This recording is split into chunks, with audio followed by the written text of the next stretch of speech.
Hi there, this is Brett from GameByte. Hi there, this is Vicky from GameByte. And we are talking about Mount & Blade 2 Bannerlord, which is the sequel to the first Mount & Blade, surprisingly, and is yet again a medieval action role-playing game.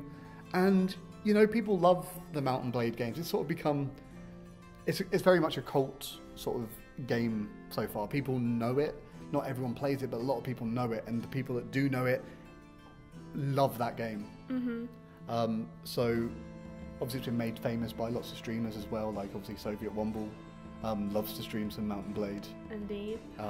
And, you know, we were really excited to get to check out Mount & Blade 2 Bannerlord, which you got to do.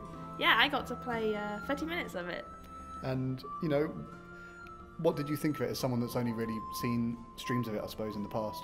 It very much felt like a sort of MMO RPG in the sense that you have quests from NPCs and then you level up your character and the people in your party, and you kind of do this kind of repeatedly over and over again, kind of exploring the map whilst you do. It's definitely what it reminded me of. Is that a good thing though? Yeah, I mean, if that's your kind of gameplay thing. Yeah. So it's a good thing for me, so...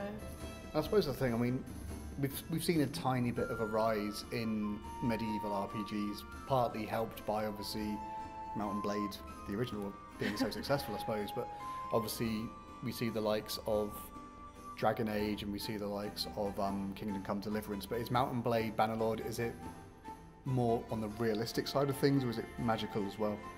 What I played was very much on the realistic side of things. I didn't get to play a huge amount. For all I know, there could be more like magical kind of stuff in there, but for me it was more a case of like I'd get a quest from someone being like, go clean out these bandits, and we'd go and we'd fight them. Like, I'd be on a horse, I'd have men by my side, we'd go try and shoot them down with bows and arrows and swords, and so it was very much realistic in that sense.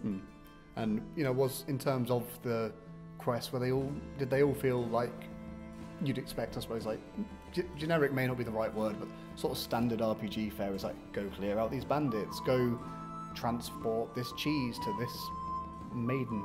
Yeah, I mean, the vast majority of the quests that I did were about fighting. Like, there was one specifically where it was like, there are bandits outside town, go kill them. And there was like another one where a king was like, here's some men, please go train them up for me. And you could kind of do that whilst doing other quests. That's cool. Mm-hmm. So you, when you say you level up your party, you just sort of get these people at random to level up then? Yeah, and there's certain quests where like the NPCs will lend you people for those battles that you do for them. But yeah, you could level up your party, you can level up yourself, you can change your gear around. Cool. And in terms of the battles and the combat, like how did that feel? What sort of stuff were you doing? I mainly stayed on horseback. You had a choice of one of 3 characters at the start. I don't know whether this is going to be an in-game thing or whether it was a demo thing. And the character you picked determined what weapon you got. I picked the character, I think they all came with a sword, and then I picked the character that came with a bow and arrow. So my battles very much consisted of me abandoning my men. They fought on their own. I rode around the back and flanked and kind of just shot them down from behind with my bow and arrow. And then when I missed, I would just charge in with my sword because I'd had enough of missing. I mean, did you miss a lot? At first, once I got the hang of the projectile speed and stuff, it was a lot easier to kind of not miss. Obviously, it's easy if you go for body shots rather than headshots as well, but... There's no glory in a body shot, though. No, exactly. I mean, the NPCs, both your own and the ones you're fighting against, move in a very predictable fashion, I found. So it was very easy to know they're going to walk a little bit further in this direction, so I'm going to aim just ahead of them. And once you got that down, it was quite easy to kind of shoot them.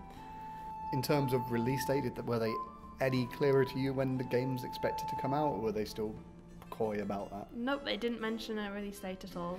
This is one of those ones where there was very little intro. It was more just a case of, come in and play our game for a bit. So we didn't actually find out that much information about it other than what we got from playing the gameplay. And do you see this becoming as big a hit as the original Mount & Blade? Obviously, the original series has such a cult fan base that I imagine they'll be picking this up regardless, but do you think it will bring in new people as well?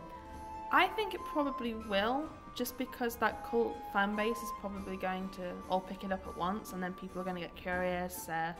Like Brett said, there's streamers, and people are going to see them streaming it, and then maybe want to play it themselves. It seems like something that most people could just pick up. It doesn't seem like you need to play the first one at all to play this one. I didn't have too much difficulty, despite never having played the original myself. And the plan as well is obviously get this on the PS4 and Xbox One, so that will hopefully help it become an even bigger thing. But the fact that it's coming out on them makes it feel like it's probably out in the next year or two, because the PS4 and Xbox One can't have that much longer left, surely. Yeah, I can't see it being that far off. It seemed pretty polished and finished from what I played of it. It's probably a case of they're fleshing out the quest lines and the story and stuff like that, because the mechanics seemed like they were there, the gameplay graphics and stuff seemed like they were there.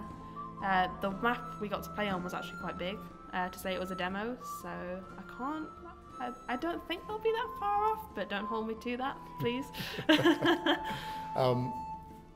How big roughly would you say the map is? Are we talking Skyrim size, or? I can't say, because in my 30 minutes I didn't actually travel that much of it, because I followed the quest lines, and the quest lines were very much, it's just in these couple of towns over rather than it's on this other side of the map. Probably not as big as Skyrim from what I saw. I think that's good. I do hate side quests where it's you have to go literally an hour out of your way to do this, and it's nice that they're sort of the slow progression of just natural exploration is what it sounds like, which is what I want from an RPG, really. Yeah, I mean, one thing it did have going for it was that when you're on the map and you're traveling from place to place, you can speed up time, press a fast forward button basically.